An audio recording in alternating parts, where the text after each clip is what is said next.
வண்டியில ஏத்துறமா அவன இல்ல தேவையில்ல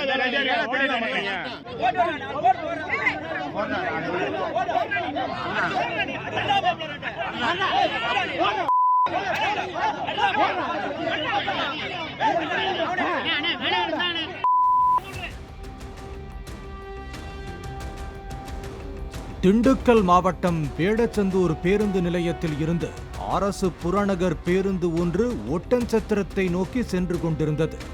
இந்த பேருந்தை ஓட்டுநர் கார்த்திகேயன் இயக்கினார்.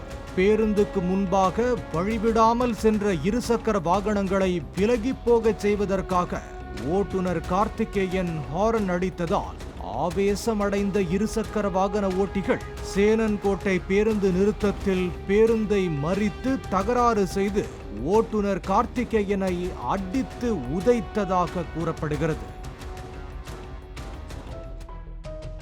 அடி விழுந்ததும் பதிலுக்கு மல்லுக்கட்டாமல் சாலையில் மயங்கி விழுந்தது போல படுத்துக் கொண்டதால் உடனடியாக 108 ஆம்புலன்ஸ் வரவழைக்கப்பட்டு ஓட்டுநர் கார்த்திகேயனுக்கு முதல் உதவி சிகிச்சை அளிக்கப்பட்டது.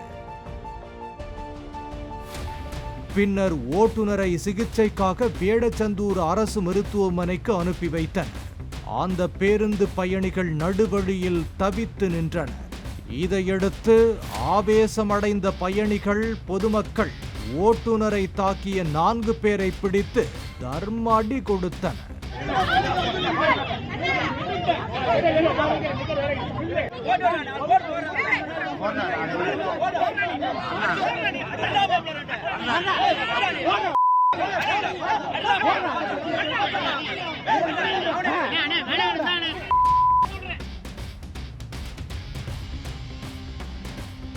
தப்பிச் செல்ல முயன்ற 4 பேரையும் போலீசார் விரட்டி பிடித்து வேனில் ஏற்றி காவல் நிலையம் அழைத்து சென்றனர்.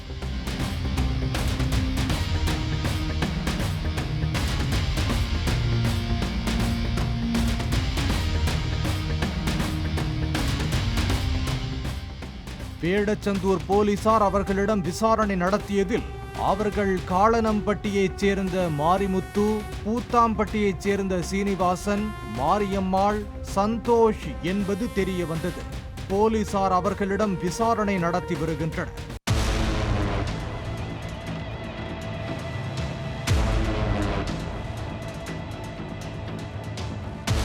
இந்த சம்பவத்தால் வேடச்சந்தூர் ஒட்டன்சத்திரம் சாலையில் 1 மணி நேரத்திற்கு மேலாக போக்குவரத்து பாதிக்கப்பட்டது. அதே நேரத்தில் தாக்கப்பட்ட ஓட்டுநர் கார்த்திகேயன் மருத்துவமனையில் அமர்ந்து தன் மீதான தாக்குதல் குறித்து விவரித்துக் கொண்டிருந்தார். இறங்கி பேசிக்கிட்டே இருக்கும்போது இன்னும் 2 பேர் வந்தோடனே 3 பேர் சேர்ந்து தாக்க ஆரம்பிச்சிட்டாங்கண்ணா. அப்புறம் சரி அங்கேருந்து அங்கே விலைக்கு விடும்போது வண்டி எடுத்துகிட்டு சரி கிளம்பலான்னு பார்க்குறப்ப திரும்பி வண்டியில் ஏறி தாக்க ஆரம்பிச்சிட்டாங்க. திரும்பி 2வது தடவை இறக்கும்போது எனக்கு இந்த இடத்துல எல்லாம் காயம், எனக்குள்ள இந்த மூட்டு வலி. பாலிமர் செய்திகளுக்காக வேடச்சந்தூர் செய்தியாளர் ஷேக் ஃபரீத்.